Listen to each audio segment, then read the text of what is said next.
So as I mentioned during the unboxing of the Tamiya R34, USCP came out with a Fast and Furious transkit to turn it into the car used in Too Fast, Too Furious.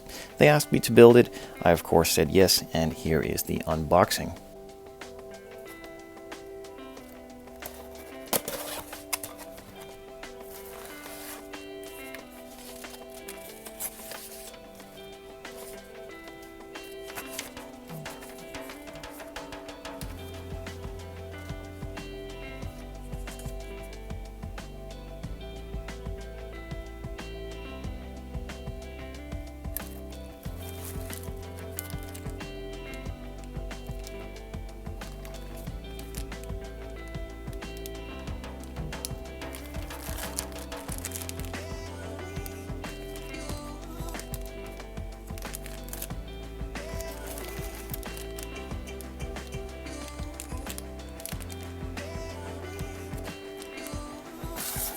The main focus on a build like this is of course the exterior, and they have taken really good care of that.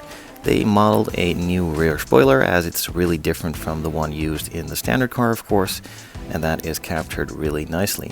Now there are also a couple of uprights for the spoiler. As you can see, they need to be in the center here, but those are in a different bag and I will get to those later. Now the side skirts are different as well and not the same as the standard ones, so they modeled some new ones too.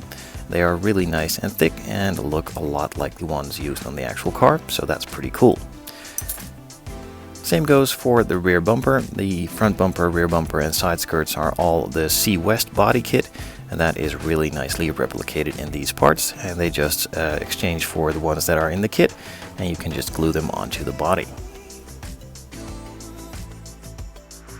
On the movie car, they also used some different wheels. They are actually HRE wheels, and these are modeled and replicated perfectly here.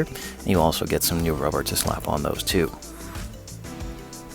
So like I said, they also included the uprights for the spoiler, as they are not the same as the stock car, and have a really cool look to them. So excited to use these. The muffler on the car is also not the same as the stock one, so they took care of that too. If you've seen the movie, you probably know that the inside of the car is far from stock. They added a roll cage in it as well, and that is nicely replicated by USCP. And also, of course, the passenger seat was taken out in favor of some NOS bottles. They added a nice stand to add them to it, and also added 3 NOS bottles too.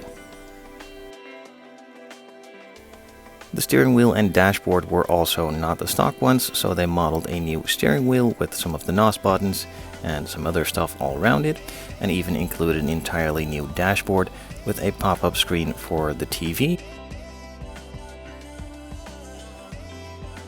and also 3 gauges mounted there too. And to finish off the exterior, of course, there is a nice sheet of decals. You get some of the stripes for over the bonnet and the front bumper, and this weird pattern for on the side and some of the bumper as well. A couple of the details for in the interior, for on the screen, some of the NOS bottles, and even some of the gauges are included as well.